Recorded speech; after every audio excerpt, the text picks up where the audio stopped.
नमस्कार। आप सबका इस सतोलॉजी के नए एपिसोड में बहुत बहुत स्वागत है। मेरी बुक मैंने लिखी थी, बार बार मैं कोट करता रहता हूँ, गोल्डोरियन गॉड।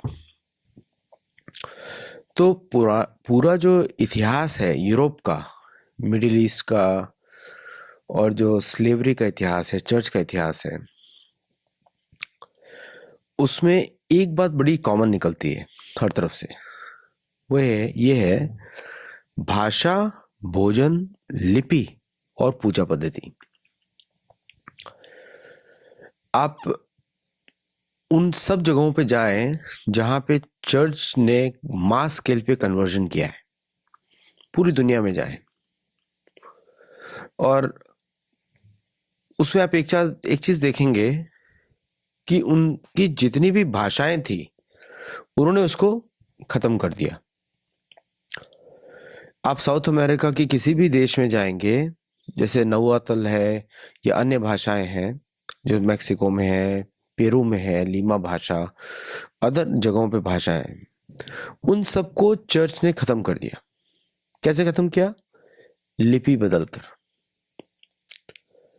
लिपि मतलब लिखने का तरीका। उस पर मैं एक अलग शो करूंगा और मैं आपको प्रूव करके दिखाऊंगा कि देवनागरी दुनिया की सबसे पुरानी लिपि है। देवनागरी से ही बाकी लिपियां निकली हैं। ये जो मॉडर्न साइंटिस्ट और आर्कियोलॉजिस्ट बोलते हैं कि हमको ब्राह्मी मिली, इधर मिली, वो सब लेटर लेटर इंस्क्रिप्शंस हैं। बहुत सारा खेल आर्कियोलॉजिस्ट ने भी किया है भारत के साथ। हमने आर्कियोलॉजिस्ट को एक तरीके का देवता मान के रखा हुआ है, लेकिन उन्होंने बहुत बड़ा खेल किया है इन प्रेजेंटिंग। सी आर्कियोलॉजिस्ट जो है एज निकाल सकता है, ढूंढ सकता है, लेकिन उसको बताने वाला कौन चाहिए? उसको बताने वाला इतिहासकार होना चाहिए। कायदे से वो ब्राह्मण होना चाहिए जिसको अपनी बुद्धि पर, अपने अहंकार पर, अपने दंभ पर कंट्रोल होना चाहिए। तो तो ये जो विषय है लिपि का, बहुत महत्वपूर्ण विषय है। लिपियों का इतिहास आपको बताएगा कि चंद्रगुप्त मौर्य से ब्राह्मी लिपि चल रही है।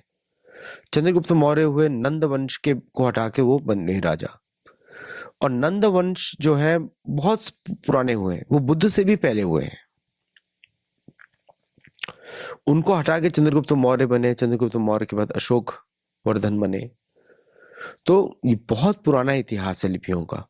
तो ब्राह्मी स्क्रिप्ट जो है वो एक शॉर्ट फॉर्म थी, क्यूनिफॉर्म बोलते हैं, शॉर्ट फॉर्म थी, ताकि दुनिया दूसरे जो देश हैं जो हीलियोग्राफिक लिपियों पे काम करते थे, जैसे कि इमेजेस के, जैसे इजिप्शियंस काम करते थे उस समय भी थे वो लोग, जो लोग पिक्टोरियल रिप्रेजेंट, जैसे चाइनीज है पिक्टोरियल लैंग्वेज है, उसी तरह की भाषाओं पे जो है इजिप्शियन लोग काम करते थे।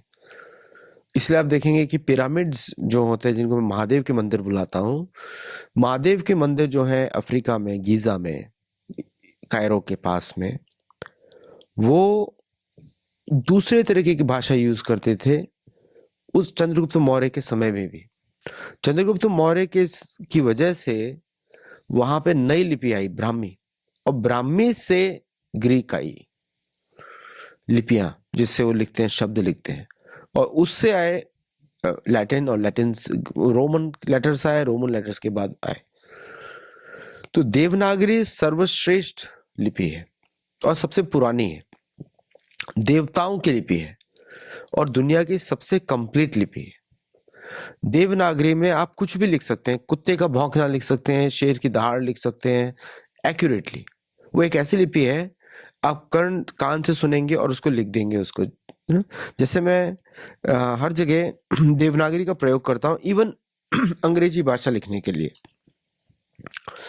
तो देवनागरी लिपि, अभी क्या षड्यंत्र क्या है मैं आपको बताता हूँ।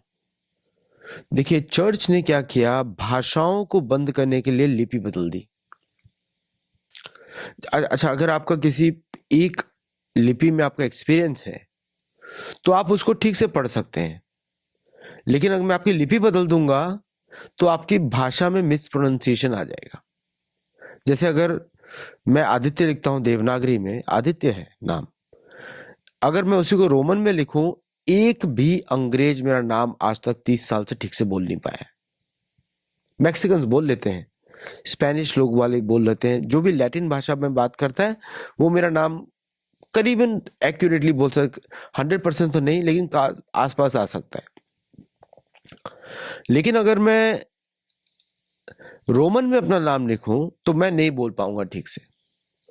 तो आपको अपनी भाषा से दूर ले जाती है लिपि, अगर लिपि ठीक ना हो। तो इसका तमिलनाडु में भयंकर षड्यंत्र चल रहा है चर्च का। तो चर्च ने क्या किया, अगर आपकी भाषा को मिटाना है तो आपकी लिपि बदल देंगे,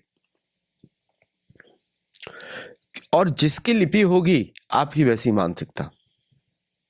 लिपि जिसकी, भाषा उसकी, और उसके बाद आपकी मानसिकता बदल।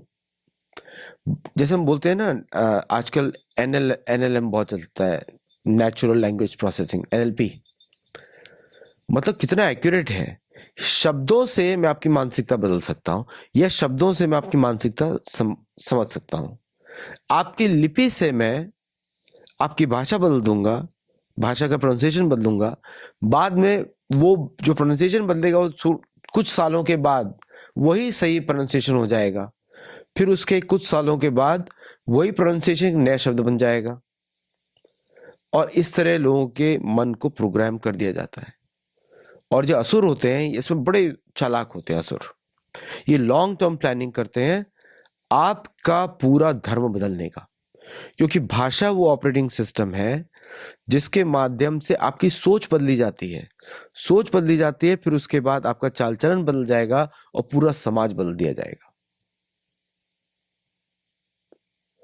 बहुत बड़ा भयंकर षड्यंत्र है। चर्च ने ये किया नेटिव मैक्सिकन्स के साथ, नेटिव पेरुवियंस के साथ, नेटिव ग्वाटेमालान्स के साथ।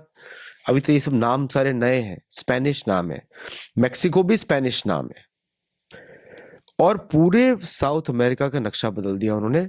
अब वहां पे इंसानियत कहाँ रहेगी? अभी वहां पे परपेचुअल केओस है, कभी वो सुधरेंगे नहीं। और जैसे आपकी भाषा बदल जाती है, तो जिस भाषा में आप कन्वर्ट हुए हैं उस भाषा के देवता या जो भी वो अपनी भाषा में गॉड बुलाते हैं, वो आपके गॉड बन जाते हैं। तो आप अंग्रेजी भाषा में बात करेंगे तो आप अंग्रेजों के जैसा सोचेंगे। इंग्लिश, जो इंग्लिश भाषा है, इंग्लिश भाषा मुझे तो यहाँ बोलनी पड़ती है क्योंकि मैं यहाँ रहता हूँ। इंग्लिश भाषा से आपके दिमाग में अब्राहिमिज्म डाल दिया जाता है। एरामाइक्स में बात करेंगे तो इजिप्शियन फिलॉसफी आपके मन में आ जाएगी, जूइश नहीं, इजिप्शियन मानसिकता आ जाएगी। तो जैसी आपकी भाषा वैसे ही आपका धर्म। देखिए कितना भयंकर षड्यंत्र है। अगर आपकी लिपि बदल दी, आपकी भाषा बदल जाएगी। आपकी भाषा बदल जाएगी तो आपके ऊपर जो प्रभाव पड़ेगा उस भाषा का प्रभाव पड़ेगा। मैं अगली बार एक और शो करूंगा जहां पे फ्री मेसनरी और बुद्धिज्म का आपको कनेक्शन बताऊंगा। बड़ा इंटरेस्टिंग है। 33rd degree free masonry connected to Buddhism, वो मैं कनेक्शन बताऊंगा, दे विल बी शॉक्ड। तो भाषा, अच्छा भाषा बदल गई, फिर आपका भोजन बदल जाएगा। जैसे कि हम भाषा में बात करते हैं सत्कार की, दुष्कर्म की, तो जैसे आप अंग्रेजी भाषा में बोलेंगे तो कर्म, why karma is important, karma is important. Krishna, आपने कृष्ण का प्रोनाउंसिएशन ही बदल दिया। कैसे मंत्र का जप करोगे? कर्म सिद्धांत को ही बदल देंगे कर्मा बोल के। कर्मा तो स्त्रीलिंग हो गया, कर्म न्यूट्रल है ना? तो सब कुछ बदल जाता है, मानसिकता बदल जाती है, आपका खाने का तरीका बदल जाएगा, आपका रहने का बदल जाएगा, और अंत में जाके पूजा पद्धति बदल जाएगी। अभी जो भी आप पूजा पद्धति भारत में देखते हैं, बहुत सारा उसका कनेक्शन चर्च से है, बहुत सारा कनेक्शन। आपको लगेगा कि देखो चर्च में भी बेल बज रही है, हमारे यहाँ भी बेल बज रही है, लेकिन दोनों का पर्पस अलग है। एक इसको पूज रहा है, एक उसको पूज रहा है। एक असुर की तरफ जा रहा है, दूसरा असुर की तरफ जा रहा है। समझे आप? वो तक बदल जाता है। तो तमिलनाडु का जो षड्यंत्र है, ये भयंकर चर्च का षड्यंत्र है। यही षड्यंत्र, आप कितना आश्चर्य की बात है, तमिलनाडु का व्यक्ति इंग्लिश बोल सकता है लेकिन हिंदी नहीं बोलेगा। चर्च ने कैसे डिवाइड किया? क्योंकि चर्च का काम ही यह है, दुनिया को तोड़ दो, परिवार को तोड़ दो। परिवार नहीं है, आप मुझ पे डिपेंड करिए। जो चर्च से इन्फ्लुएंस्ड ऑर्गेनाइजेशंस हैं, जैसे इस्कॉन है या ब्रह्म कुमारी है या ऐसे कोई ऑर्गेनाइजेशन जिसको जीसस सत्य लगता है, वो सारे ऑर्गेनाइजेशन से परिवार टूट जाते हैं।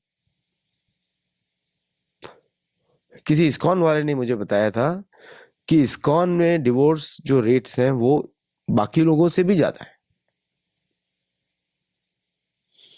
अभी मुझे ज्यादा उसका आइडिया नहीं है, लेकिन ये कथा मुझे बताई थी किसी ने। तो मेरा कहने का अर्थ यह है कि जो तमिलनाडु का षड्यंत्र है, जो साउथ इंडिया में षड्यंत्र चलता है, केरल में, ये सब चर्च के षड्यंत्र है। परिवार को तोड़ो, समाज को तोड़ो, हिंदू समाज को तोड़ो, यहाँ तक कि सुप्रीम कोर्ट भी उसमें इन्वॉल्व हो गया है। हिंदू परिवारों को तोड़ो, जो वो तोड़ नहीं पा रहे मंदिरों की वजह से और धर्म की वजह से, कर्म की वजह से, अब उसको तोड़ रहे हैं कोर्ट से। कोर्ट की वजह से तोड़ रहे हैं। आप कितने सारे एक्स पे वीडियोस आते हैं कि कोर्ट जो है इतनी पनिशमेंट डालता है पुरुष के ऊपर कि पुरुष बोलता है शादी नहीं करनी है। सेम किया उन्होंने जापान के साथ। ये सब चर्च का षड्यंत्र है। कहीं ना कहीं जस्टिस की जांच होनी चाहिए कि किसके बिहाफ पे काम कर रहे हैं, पता लग जाएगा। अभी तो करप्शन के केसेस भी आ गए उनके अगेंस्ट में। ये तो शुरुआत है, अभी तो बहुत आएंगे। बट द पॉइंट इज कि ये जो भाषा है, भाषा, लिपि, भोजन, पूजा पद्धति, ये चारों रिलेटेड है और सब कुछ शुरू होता है लिपि से। तो जब आप में से कोई मुझे कमेंट डालता है मेरे वीडियोस पे, हिंदी के वीडियोस में देवनागरी वो लिख रहे हैं रोमन स्क्रिप्ट में, आप समझ लो कि उसके ऊपर कॉलोनाइजेशन शुरू हो चुका है।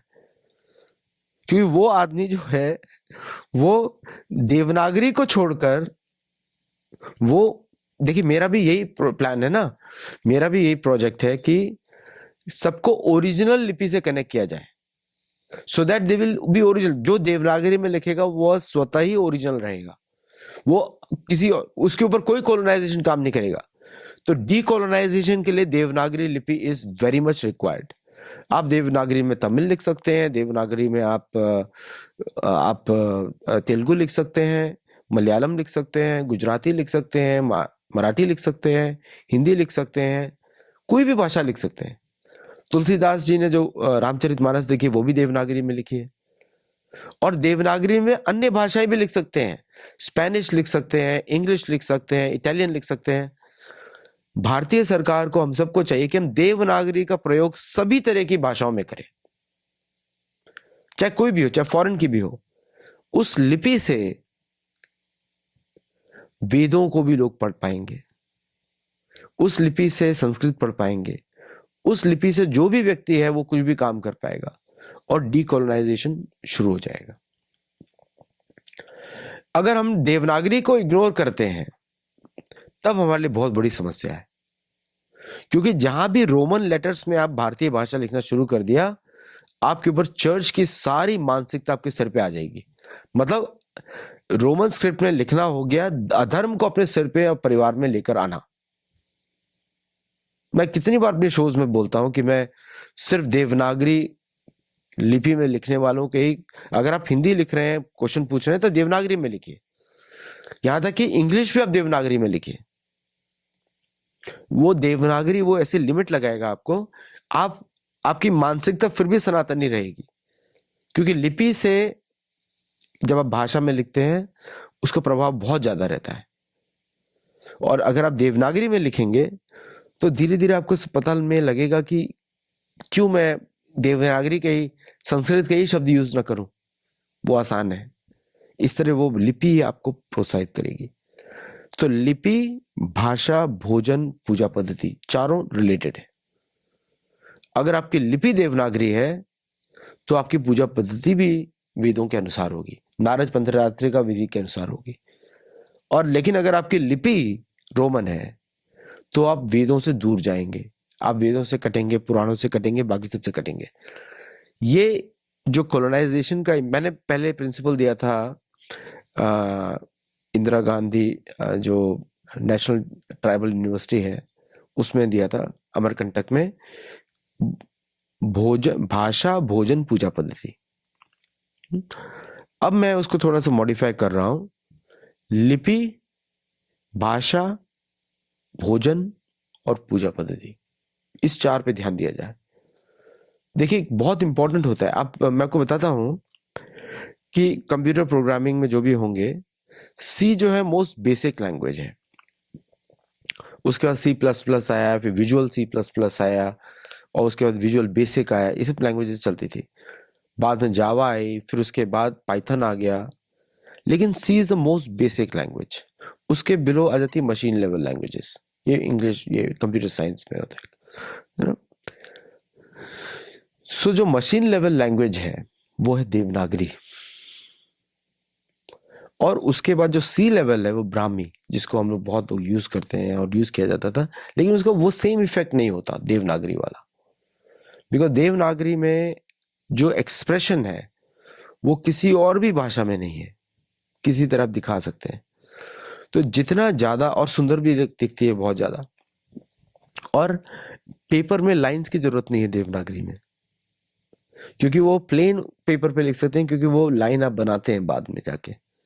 और कुछ देवनागरी भाषाएं बिना लाइन के भी होती हैं, जैसे गुजराती है, उसमें लाइन नहीं होती, वहां पे आपको लाइन की जरूरत पड़ेगी, क्योंकि तब तक लाइन का आविष्कार हो चुका था पेपर के ऊपर। तो पहले लाइन बनाते थे, फिर वो लिखते थे, उसके ऊपर लिखते थे। तो और अश्वत्थ, जो बरगद का पेड़ है, जैसे वेदों की शाखाएं, ऊर्ध्वमूलम अधः शाखम अश्वत्थम प्राहुरव्ययम छंदांसि यस्य पर्णानि यस्तम वेद स वेदवित्, जो उदाहरण देते भगवत गीता में, वही जो वृक्ष है जो उल्टा है, दिखता है, भौतिक जगत के बारे में बात कर रहे हैं, लटक रहा है वहां पे, वेद की टहनी है उसमें लटक रहा है, देवनागरी उस मानसिकता से आती है। तो देवनागरी के माध्यम से आपको भगवत गीता का 15वां चैप्टर पुरुषोत्तम योग समझ में आना शुरू हो जाता है। कितनी साइंस है उसके पीछे, धर्म का क्या कनेक्शन है देवनागरी के साथ। आप देवनागरी करेंगे, अश्वत्थम ऊर्ध्वमूलम अधः शाखम अश्वत्थम प्राहुरव्ययम छंदांसि यस्य पर्णानि। देखिए कोई मुझे बोल रहा था छंद से संस्कृत आई है बड़ा अजीब सा लगता है। छंद मतलब होता है एक पर्टिकुलर फॉर्म ऑफ राइटिंग, श्लोक के जैसे ही होता है। वेदों को छंद में लिखा जाता है, छंद उनका लॉन्ग प्रोज जिसको बोलते हैं, प्रोज वो छंद है इंग्लिश में। तो उसको लोग, किसी ने ऐसा बोल दिया, वो इसीलिए है क्योंकि लिपि समझ में आई नहीं है। अब कोई आप अगर वेस्टर्न साइंस सुनेंगे ना, मैंने तो विकिपीडिया से सारे एग्जाम्पल निकाले, क्योंकि विकिपीडिया में जो एग्जाम्पल होगा वो वास्तविक एग्जाम्पल्स नहीं है, वो सारे प्रोपेगेंडा है। तो जो विकिपीडिया में लिखेगा उसका रिवर्स ही ट्रू होगा ज्यादातर चीजों का। कुछ जो उनका करंट हैपनिंग्स छोड़ दीजिए आप, ज्यादातर, क्योंकि वो हर चीज को क्रिटिसाइज कर रहे हैं, एनीथिंग ईस्टर्न क्रिटिसाइज। फिर इधर भी कनेक्शन हटा दो भारत से, भारत से कनेक्शन हटा दो, अरेबिक ले लो, अरे अरेबिक में तो ऊंट घूमते हैं, वहां पे क्या कनेक्शन लोगे तुम। अरेबिक तो आज के जमाने में भी देख लो ना, खाने खाने के लिए मोहताज है। आप लोग बोलेंगे अरे नहीं वहां पे तो बहुत खाने को मिलता है, वो सब होता है, but I am just saying they to import everything ना, इम्पोर्ट करनी पड़ती है हर जगह से। तो इसके लिए बोल रहे हैं खाने खाने के लिए मोहताज है, भारत नहीं होगा तो कहाँ से खाएंगे। तो ये जो मैंने आपको आज बताया, लिपि, भाषा, भोजन, पूजा पद्धति, अगर हम लिपि बदल देंगे तो हमारी मानसिकता बदल जाएगी, हमारी पूजा भी छूट जाएगी। तो मेरा सबसे अनुरोध है, यही षड्यंत्र है चर्च का, कि भारत के लोगों को भारतीय वेदों से, पुराणों से श्रद्धा हटा दो, ये आक्रमण है। और इसके लिए हमको अपनी लिपि बचाना बहुत जरूरी है। अगस्त्य मुनि ने भाषा दी ताम्रपर्णी, जो तमिल बोलते हैं आप लोग, हम सब लोग, नदी के नाम पे है, ताम्रभरणी नाम है नदी का। और अन्य ऋषियों ने दी देवनागरी, देवनागरी नारद मुनि ऋषि ने बनाई है, या उस समय की बहुत पुरानी है, देवताओं से आई है नीचे। और तो हमको अपनी भाषाओं, अपनी लिपियों पे बहुत ध्यान देना है। तो आपकी जो भी भाषा हो भारत की, लिपि आप मत छोड़िए। अगर आपने लिपि नहीं छोड़ी तो आपकी संस्कृति वर्ड तो है नहीं उसमें, आपकी धर्म बच जाएगा। ठीक है। So thank you all very much for listening. अगर आपको अच्छा लगे तो लाइक करिए, शेयर करिए, सब्सक्राइब करिए और अपना आशीर्वाद दीजिए। नमस्ते और जय जगन्नाथ।